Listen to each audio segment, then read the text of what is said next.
नमस्ते। आप देख रहे हैं भोजपुरी माउंट और भोजपुरी माउंट में आप सभी का बहुत बहुत स्वागत है। खेसारी लाल की आने वाली फिल्म बाबूजी का इंतज़ार आप लोगों को बहुत ही दिनों से था और फाइनली आप लोगों का इंतज़ार की घड़ी हुआ ख़त्म। और आज है 23 सितंबर और 24 सितंबर यानी कल बाबूजी मूवी को बिहार और झारखंड के सिनेमा घरों में रिलीज़ किया जा रहा है और आप लोग जाकर नज़दीकी सिनेमा घरों में देख सकते हैं बाबूजी मूवी को।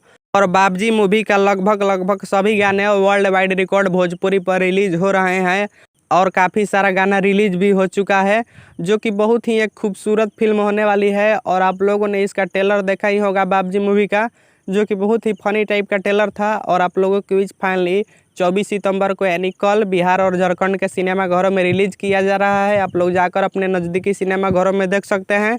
फिलहाल अभी तक के लिए बस यही अपडेट था और चलिए मिलते हैं एक नए टॉपिक के साथ नए वीडियो में। तब तक अपना ख्याल रखिए, चैनल को सब्सक्राइब करके जुड़ जाइए, अपने भाई को सपोर्ट ऐसे ही करते रहिए। चलिए मिलते हैं नेक्स्ट वीडियो में।